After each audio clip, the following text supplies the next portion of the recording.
जी, सामुदायिक स्वास्थ्य केंद्र सरैया को लेकर लगातार जमीनी विवाद चल रहा है। ऐसे में एसयूसीआई का जो धरना प्रदर्शन लगातार जमीन माफिया को लेकर चल रहा है, उसमें आपका भी नाम आ रहा है, क्या कहिएगा?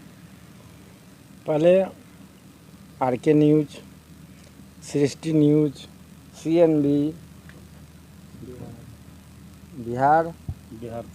बिहार तक आप सबों को धन्यवाद देते हैं कि आप यहाँ आए हैं और मेरा इंटरव्यू ले रहे हैं। रही ज़मीन विवाद की बात, तो वह विवाद प्रायोजित विवाद है। वह ज़मीन विष्णुमूर्ति शाही, आशुतोष शाही और रघुनारायण ठाकुर का है, जिसको वो लोग बेचे हैं तो लेने वाला लिया है। और इतिहास बहुत पूर्व से ही यह गवाह बना हुआ है जो एसयूसी सरैया के विकास को हमेशा ध्वस्त किया है और ध्वस्त करने का ही काम आज भी कर रहा है। आप किसी के ज़मीन में, पर्सनल ज़मीन में जाके आप मीटिंग कर रहे हैं, आपने कभी सोचा है? आप पढ़े लिखे लोग हैं, एसयूसी अपने आप को बुझता है जब हम बुद्धिजीवी वर्ग के लोग हैं। आप पढ़े लिखे लोग हैं, आप दूसरे के मकान में, दूसरे के ज़मीन पर जाके आपने मीटिंग किया है। हो सकता है जो कल आपके ज़मीन पर भी मीटिंग किया जाए, हो सकता है आपके घर में मीटिंग किया जाए, तब क्या कीजिएगा? मीटिंग का एक सार्वजनिक जगह होता है, उसके लिए परमिशन लेना पड़ता है। आपने गलत ढंग से परमिशन लिया हॉस्पिटल के नाम पर, और ज़मीन विष्णुमूर्ति शाही, आंसू शाही के ज़मीन में आप जा करके, और विकास के नाम पर यही हो रहा है। वहाँ 500 से ऊपर लोगों का वहाँ एडजस्टमेंट होगा। आज जो 2 धुर 3 धुर 4 धुर का जो ज़मीन का प्लॉटिंग हो रहा है, उसमें को जाएगा? यहीं का लोग न जाएगा कि कहीं बाहर का लोग जाएगा? जो आज 10 लाख 20 लाख रुपया पगड़ी दे करके 15,000 16,000 महीना दे करके रूम में रह रहा है, वो सब घाटा में दुकान चल रहा है। कम से कम अपना ले करके तो कम से कम उसका महीना तो बन जाएगा, उसका पगड़ी तो बच जाएगा।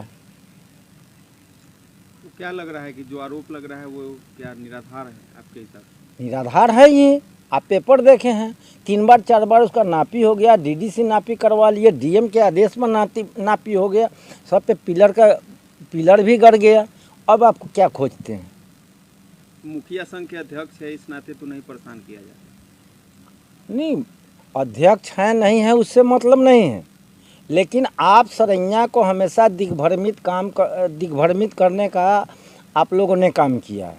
सरैया के किसी भी विकास में आप लोगों का कोई योगदान नहीं रहा है। यहाँ की सरैया अभी फिलहाल जो नगर पंचायत हुआ, उसमें रामप्रीत जी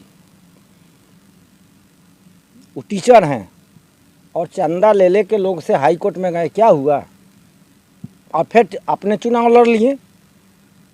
उनकी मैडम चुनाव लड़ी है अध्यक्ष पद का, तो आप जिस इशू पर गए उस इशू पर तो थे ही नहीं, आपको तो नहीं लड़ना चाहिए। आप हाई कोर्ट गए कि कहाँ गए, आप चंदा को क्या किए, किसी को आप बताए है चंदा कहाँ गया, क्या हुआ? अब तो भू माफिया भगाओ जमीन बचाओ संघर्ष समिति भी बना दिया गया है एसयूसीआई के द्वारा, कई मेंबर है उसमें, और बोल रहे हैं कि जब तक हम, और दलाल भगाओ का ही हम लोग काम करेंगे। ये लोग दलाली का काम करता है। अभी भी 1 कट्ठा अगर 2 कट्ठा जमीन मिल जाए तो ये लोग साइलेंट हो जाएगा, स्पष्ट यही है।